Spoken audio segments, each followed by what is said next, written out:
Hey guys, Matt Allen here. Welcome back to Tactical Bassin. Today we're talking about the top 5 baits for bass fishing in November.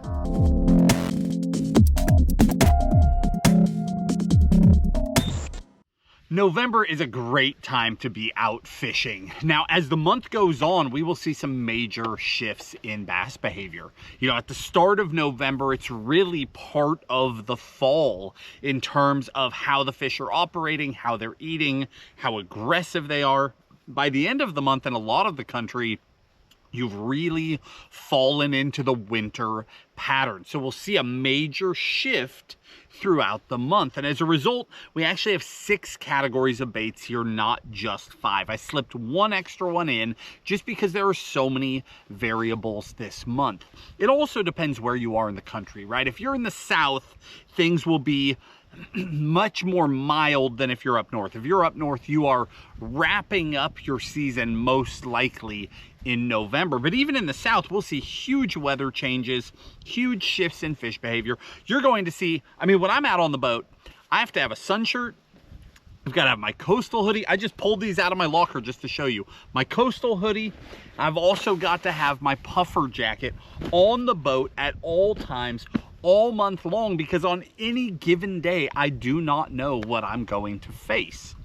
Now, the same is true with my baits. We've got baits for almost every situation this month. The first category I want to talk about is the jig. The reason why is that, one, it's my only slow moving bait in November. Everything else that we're going to talk about here, we are fishing more reaction style, more aggressively trying to get fish to react to our bait. But the jig has a special place in my heart in both October and November. I've got 3 different jigs for you today. The first one is what you're expecting if you've watched any of our other videos, and this is a pitchin' jig, specifically a 1/2 ounce pitchin' jig in a color called the Go-To. We've got that paired up to an X-Zone craw on there, the 4-inch. This is a jig that I can take anywhere in the country in November, and I can fish it effectively around cover and hard structure.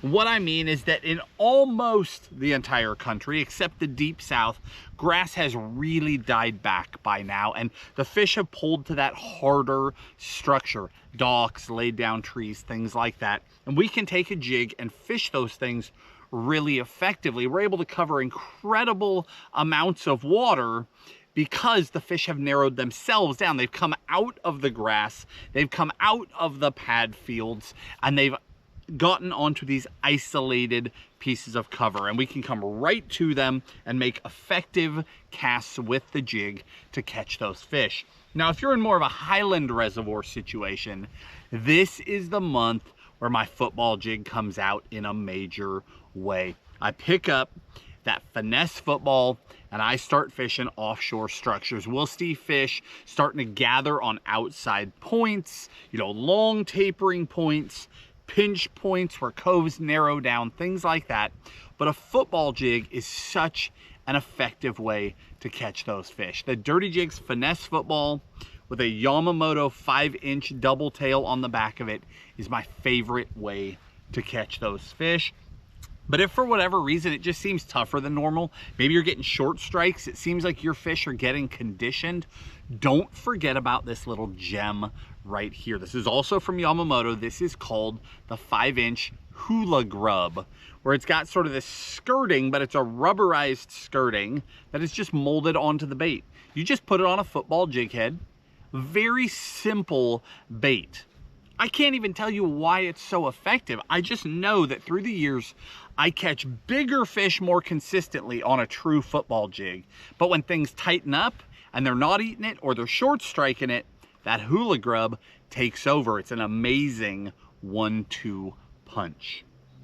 That's it for the slow moving bait category. Right there, we're just gonna leave it. Everything else is faster moving, more aggressive, trying to get fish to feed. November is a month where the bass are feeding up. They are chowing down, they are eating heavy, they know the cold is coming. The fish live in that water. They can feel the temperatures dropping. So we are doing things to try and trigger a feed response in the fish. Our second category is the jerkbait. Now, before I dive into that, I'll remind you, or maybe you don't even know this, in the video description below the video, we will link everything we're talking about, from the hoodie to the jig to all these other baits. We'll link it all in the video description in the order that we talk about it, so you don't have to sit and try and take notes. Remember that this jig was called the go-to. We will give you the bait, in that case the trailer, and we'll give you our favorite colors, favorite sizes, for all of it in that video description. If you're on YouTube, you might have to hit the 3 little dots. You might have to click more, scroll down, hit more again, but I assure you there's a full description there. If you're on our website, just scroll down. It's all right there. But no matter what platform you're watching this on, from YouTube to Facebook to TacticalBassin.com, there's a full description with links to everything. Now, let's talk about the jerkbait. We just wrapped up a full, in-depth jerkbait seminar. So right now we're taking a very simplistic approach to this. If I could only have one bait as we head through the month of November, we're headed towards those colder water months, and I had to gamble, it's going to be this bait right here. This is the Megabass Vision 110 Junior, the smaller size, +1, which means it has the deeper diving lip on it. So a Megabass Vision 110 Junior +1. That is a bait that we can fish at a variety of depth ranges. We can fish it aggressively. We can also slow down and really slow fish it as we get to the end of the month. We're getting into that colder water period. We can really slow down and use it to get fish to react. Now, why a jerkbait in the first place? The jerkbait, as well as the next category we're going to talk about, which is speed cranking, are two baits that trigger a feed response in a bass, meaning you don't need the bass to be in a wide open feeding mood to eat it. Most baits require a fish. They see your bait, they see your worm on the bottom, they swim over and they look at it. It either looks like the real thing and they want to eat it, or it doesn't. But a bait like a jerkbait, where you are twitching and then it sits and the fish rise to it, and then you take it away from them and they chase. It's cat and mouse, right? You elicit a feed response inside of the fish, and you can get them to trigger and attack even when they weren't in the immediate mood to feed. So the jerkbait is incredibly effective. Now, because I'm talking to people all over the country, I'm going to give you a second option here. So we've got the hard jerkbait. Here is the soft jerkbait. This bait is made by Exxon. It's called the Whiplash Shad. Okay. Here's the deal. If you are on a highland reservoir, if you're on an open water lake, if there's no grass, you're just fishing the middle of the water column, you're going to throw the standard jerkbait. But if your fish have pushed up really shallow in and around cover, where those treble hooks would be catching on everything, we switch over to the Whiplash Shad. This bait is very unique in the fluke or soft jerkbait category. Most soft jerkbaits have a very aggressive twitch to them. This bait sort of flows and snakes through the water. It has a very different action, and fish respond to it extremely well. So if we want the look and the action of a jerkbait, but the weedless ability to go in and around cover, because there are plenty of places where fall is in full swing, but the fish are still pushing up around the remaining grass, or they're pushing up around brush or flooded timber. They're pushing bait fish shallow. A soft jerkbait can get in and out of all of that without hanging up. Next one up is going to be a crankbait. The crankbait is a bait that works year-round. Shallow cranks, deep cranks, you name it, you could throw a crankbait 12 months out of the year. But right now, we have entered the time of year where the crankbait becomes special. It becomes different. It is now a standout category if you understand the concept of speed cranking. What is that? Speed cranking, we're taking deep diving crankbaits and we're not throwing them on the old 5-to-1 slow roll reel here. We're throwing these on 7-to-1 and 8-to-1 burner reels. We are turning that handle just as fast as we can turn it. Burn, burn, burn, burn, burn, burn, burn, pause, burn, burn, burn, pause, burn, burn, burn, pause. What we want is a bait to fly by the fish so fast that something inside them triggers and they chase after it. And then when they do that, we pause, burn, burn, burn, pause. That fish is coming so fast trying to catch up to this crankbait. They get to it, and right as they're getting there, that bait stalls out and the fish just slam into it. It's incredible how well it works right now. This starts at about the end of September and it will run all the way through about February, depending on where you are in the country. Obviously, if you're up north and you ice up, I'm sorry, it won't work for you in the middle of winter unless you plan to cut a trench in that ice. But seriously, all the way up to your ice up and immediately again at ice out, I don't care how cold that water is. We have speed cranked all the way down to 37-degree water and smashed them as hard as we can turn that handle. It is a phenomenon. It is unbelievable how well it works, and it works everywhere. If you have not tried it, you are missing the boat on one of the most effective ways to fish in cold water. Now, I've got 3 baits here for you. The deepest one first. From River to Sea, this is called the Tactical DD75. Tim and I partnered with River to Sea years ago and designed this bait specifically for this. This is a cold water speed cranking bait. We selected a very specific bill shape, a very specific body size. The internals make a very specific sound, all designed around speed cranking and drawing a reaction from the largest fish. The colors are no mistake, and this is one of my favorites. The colors are designed around getting fish to react without getting a great look at the bait. We want natural, ghosty type tones, even in murkier water conditions, so that when the fish are charging up trying to catch up, they're not getting a good look at it. And then all of a sudden it's right there in their face and they attack it.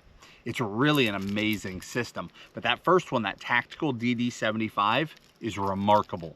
The next one up is from Megabass. This is called the Deep X 300. It doesn't run quite as deep as the Tactical DD. It's got a little bit tighter action. It does not deflect off of cover quite as well. So if you're fishing a lot of rock, we're doing better here. But I'll tell you what, they eat it like nothing else. It is amazing the size of fish that will crush the Deep X 300. It is unbelievable. We smash fish on it.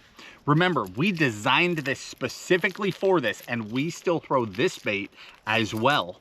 It is a 1-2 punch. Deeper, shallower, more aggressive, a little more finesse, and different color options. But it is incredible how well this concept works. If you have not tried it, you are blowing it, because there are people responding to us constantly from all over the country, catching their personal best doing this. Next up, we have one more for you. This guy is the Z3. This is another Megabass.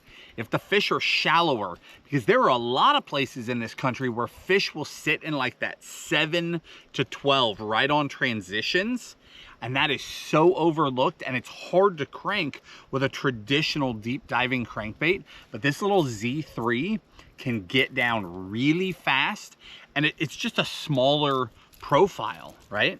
Smaller profile, but still very large bill, very steep dive angle. It can get down, it digs around rock really well, and it will get a bite when other baits won't. If the fish are in that in-between zone, or if they're really sensitive, maybe they got beat up by other boats all fall, maybe you're on a really highly pressured lake. Look how small the hooks are on this bait.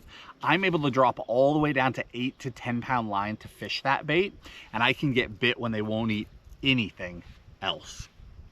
Next up, the next one is the underspin.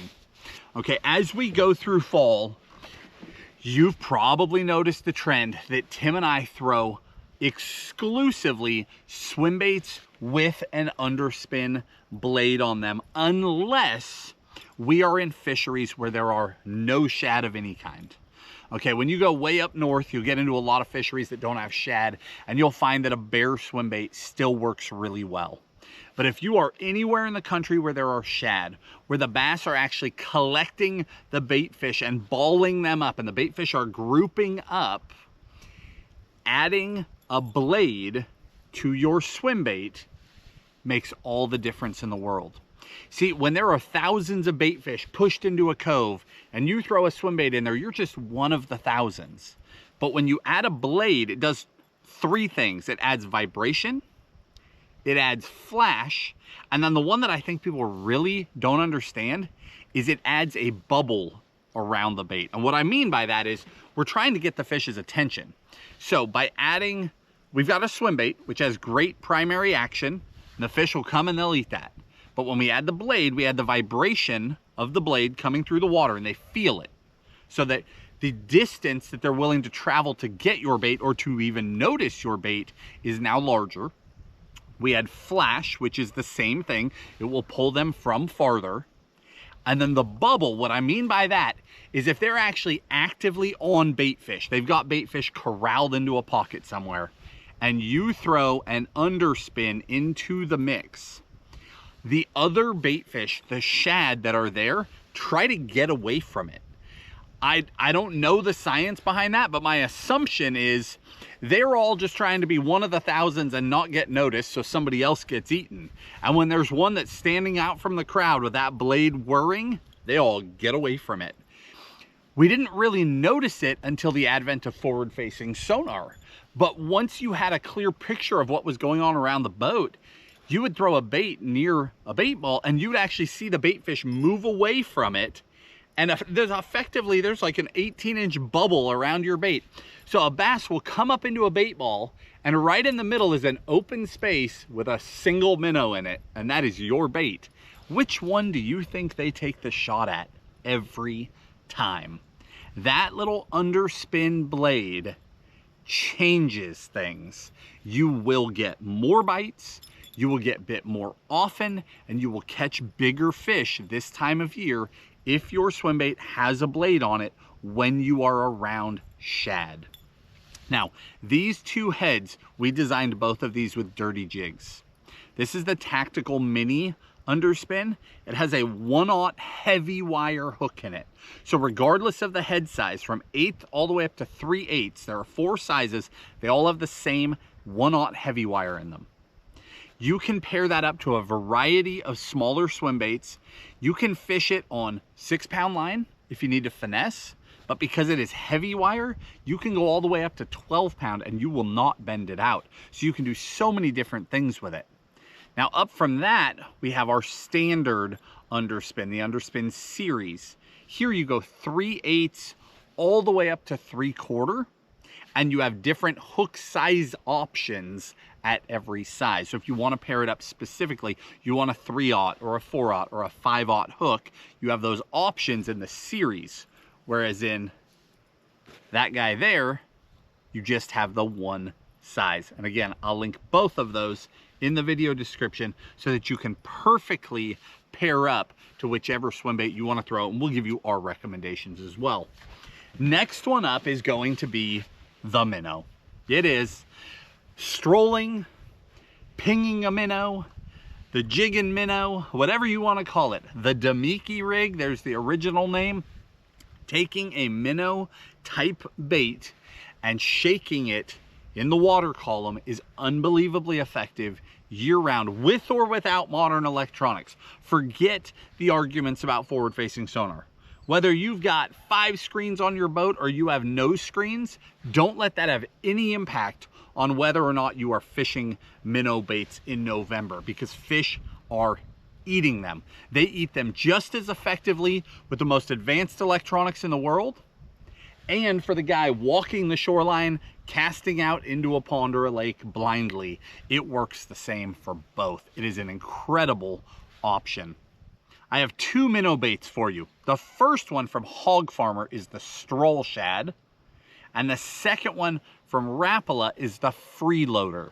Two very different baits.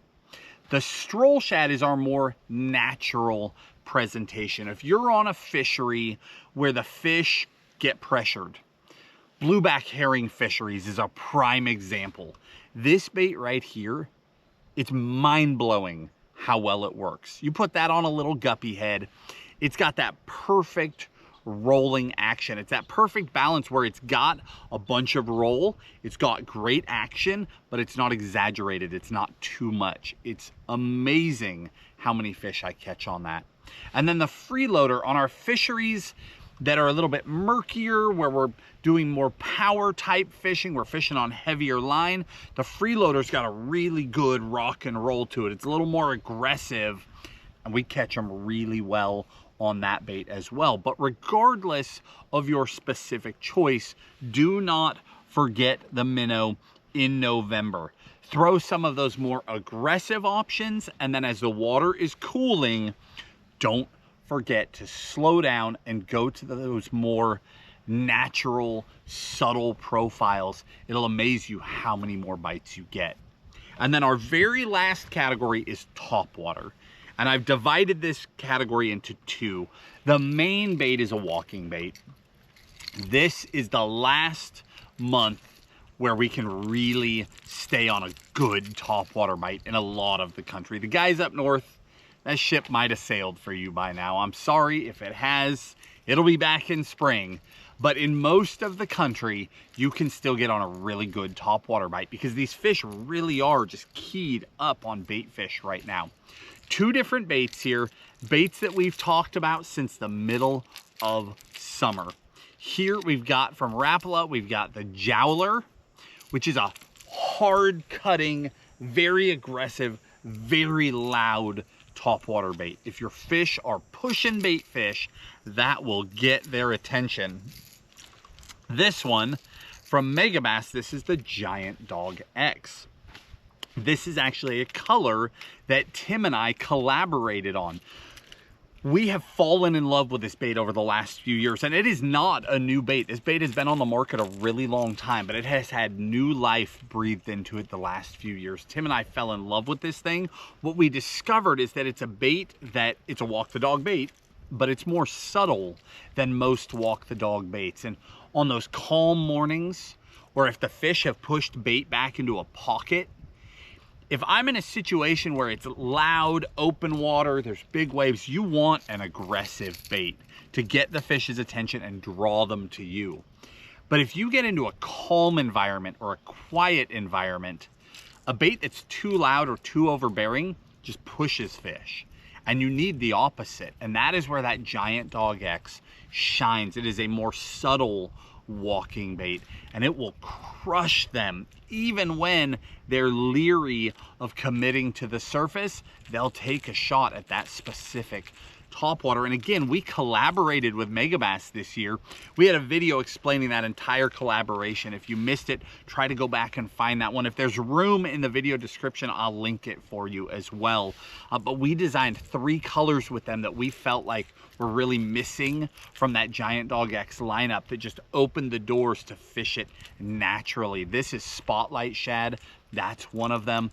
And then there's a bone color, and then there's a juvenile bluegill color that really cover all of the bases. But a walking bait is such an effective tool. But in a lot of places in the South, there is still a lot of grass. The Tennessee River, where we call home, is a place where even as it's cooling, that grass is still there. We're seeing winter drawdowns in full swing all over the country. And when they draw down, that exposes grass that had been deep all summer. And the frog comes back into play in the late season. Long after you would think that bite would be gone, it actually peaks in October and November in a lot of places, especially in early November. So do not overlook the frog if that grass is coming to the surface on your fishery. Now, the one thing I will say about the frog is we are at the very end of the season.